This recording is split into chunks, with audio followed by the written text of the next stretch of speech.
Quite a few years ago, I was sending out some emails. I was trying to figure out why my tanks were looking all raggedy, why my plants were all funky looking. They weren't growing like everyone else's plants.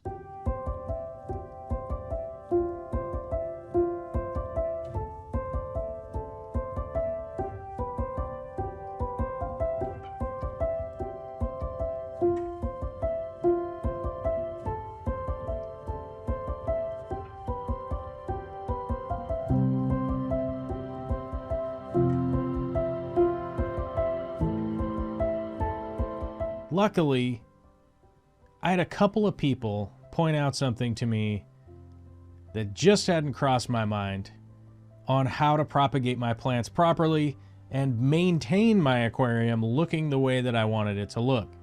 And that was to pull the whole plant out of the substrate, trim the parts that I wanted to continue propagating, and replant them into the substrate.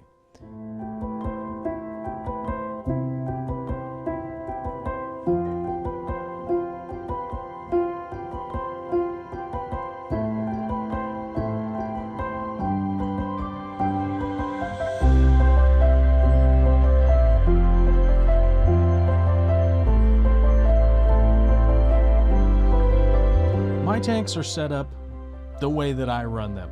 My water condition isn't unique to the world, but it's kind of unique to me, and it's not going to be exactly the same as wherever these plants came from. So my goal is to continue propagating and growing the plant in my water condition because I'm going to continue doing it in my water conditions. I hope that that makes a little bit of sense, is that the likelihood of this plant coming from somewhere that is exactly the same setup as me, that's a real slim chance. So when I do get in a plant, it's probably coming from somewhere totally different setup.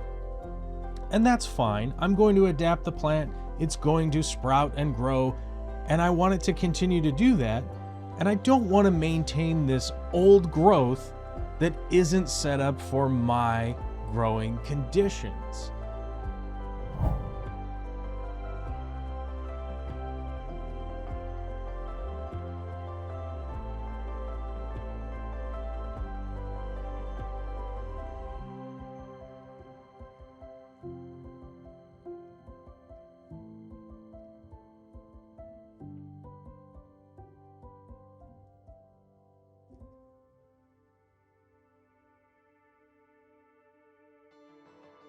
Most farms that grow and replicate these plants grow them immersed above the water.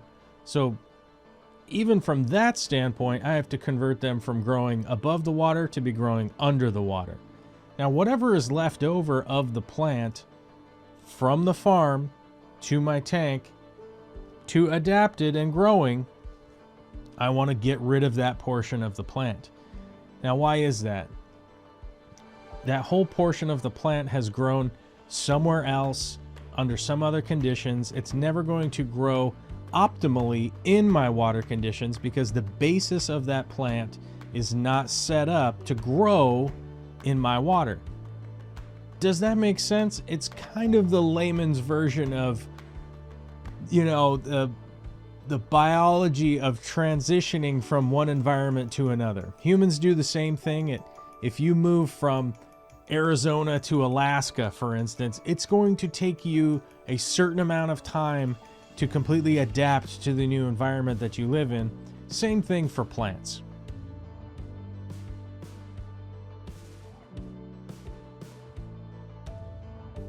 Once I have them fully adapted and growing, obviously plants are going to do things. They're going to send out aerial roots, they're going to send out side shoots, they're going to send out as much as they can to continue to propagate, photosynthesize, and utilize the nutrients that are in the water and in the substrate and everything that's available to them.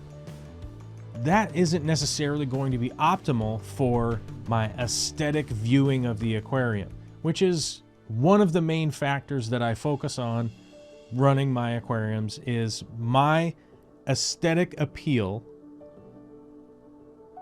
to the tank.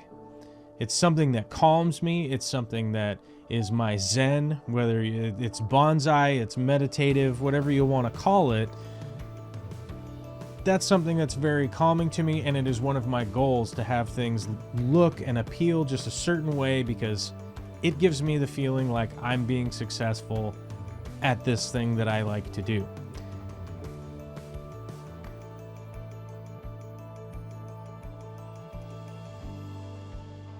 All of that leftover plant has rooted and done a lot in the substrate, not really noticing what it's doing down there, but it's definitely occupying a lot more space than is needed for a plant that is doing well in this water. Maintaining that root system is essentially going to be a waste of time and energy, so we might as well remove it from the aquarium and do something else with it. All of these end pieces aren't trash. I use these to propagate more stems of this plant so I can pass them on to other people. I typically put them in a sump with a plant weight on them, which I also have planted lights over my sumps so they're able to sprout and grow in the sump, and that's not really a problem for me, although you may need to find some other way to do this yourself.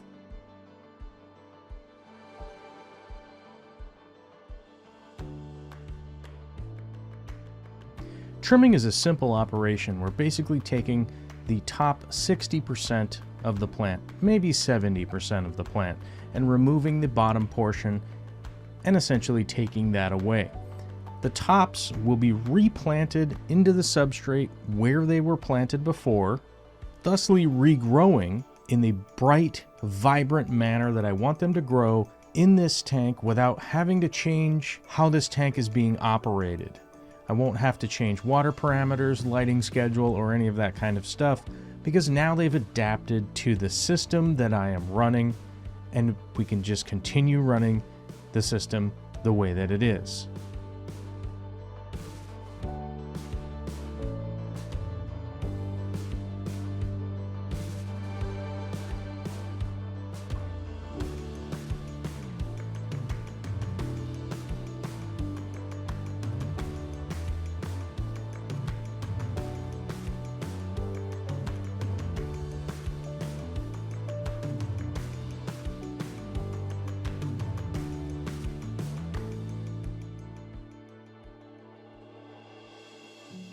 The added benefit of the substrate being moved and pulling all those excess roots out allows for a little bit of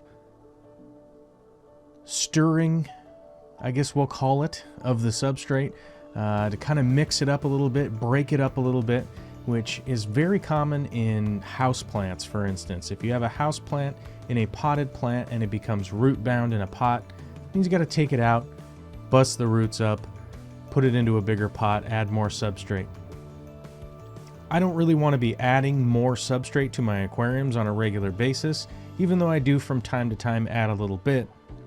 Eventually the whole tank would just be full of substrate, so that's not going to be a good long-term solution. So the best solution is to trim the plant, allow it to re-root into the same substrate, just planting it straight back in there and letting it grow.